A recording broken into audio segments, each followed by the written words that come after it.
I will forgive Nakaba for having another side quest during this whole thing if it leads to finding out about Sin. That's like the one big opening mystery to the series right now, because there's obviously stuff like, what's going on with Meliodas, what exactly happened to Arthur, the other four knights, and like everything around that kind of way more kind of grounded to large scale story questions. That's fine, I can wait for those. But the stuff with Sin is like the big question mark, because Sin is a direct member of the main cast right now, obviously tied to regular events as things progress throughout the story.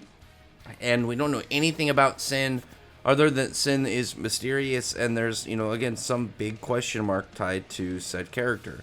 We don't even know fully if Sin is a male or a female fox, or even if actually a fox at all and not just, transformed into a fox.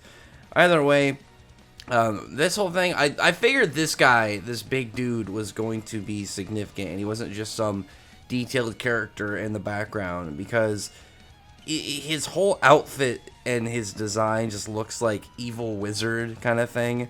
Like, we have like a panel literally in this chapter where he's like brooding over a cauldron and talking to Sin. It's like, dude looks like he legitimately is like straight out of like a 1950s Disney movie as a bad guy. I like it though. I like this gigantic old man. He's jacked for some reason as this old dude, but he's got this really interesting looking staff.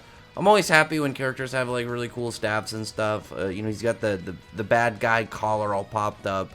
He's got the weird shading around the eyes to indicate that he's evil.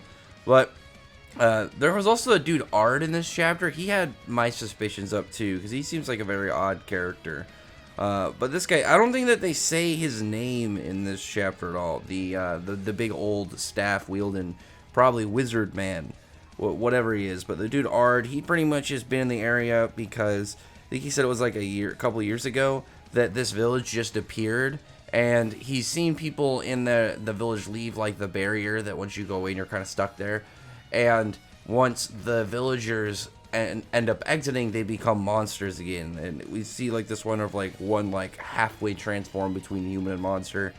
And like the wizard dude doesn't really help their case, because Ard is a little bit suspicious, but like the weird wizard guy and all the like the creepy smiling villagers definitely don't help any form of any form of side that this guy is anything but like a side of the road villain.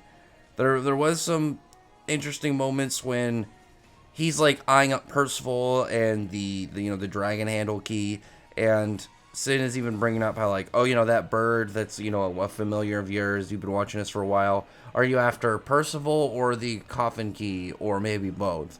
And that's when the guy like notices that it's Sin, and so this guy has knowledge of who Sin is and can give us information on Sin's character.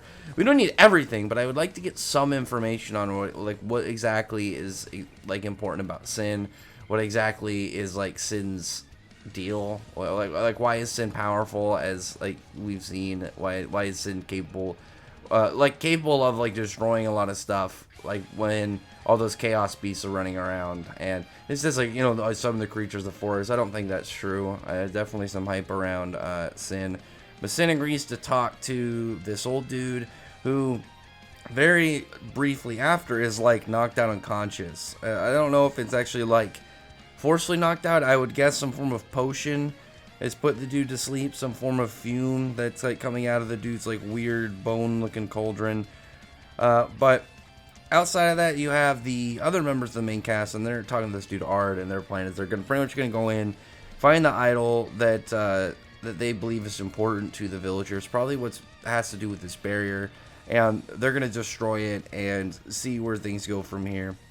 And this chapter read really fast. I feel like there's a lot of area where there's not a lot of dialogue. I feel like is part of the reason, and even the ones where it's like there's a good amount of talking, it's all summarized pretty much in Ard talking about like, okay, it's a village of monsters. They just kind of appeared. Way more simple to explain stuff. There's not anything like complicated or like large tied to the plot with like events. Like if Ironsides or somebody showed up to talk to this old dude, then I'd be like, oh, okay, well this guy obviously is important. There's some value to his character. They would be like more of a general discussion. This is more of like a setup bit inside of a side quest. Like it's an interesting one because I want to know what this guy has on Sin. That to me is like the big meat of this chapter, where there's like actually something to really talk about. Is like, how does this guy know about Sin?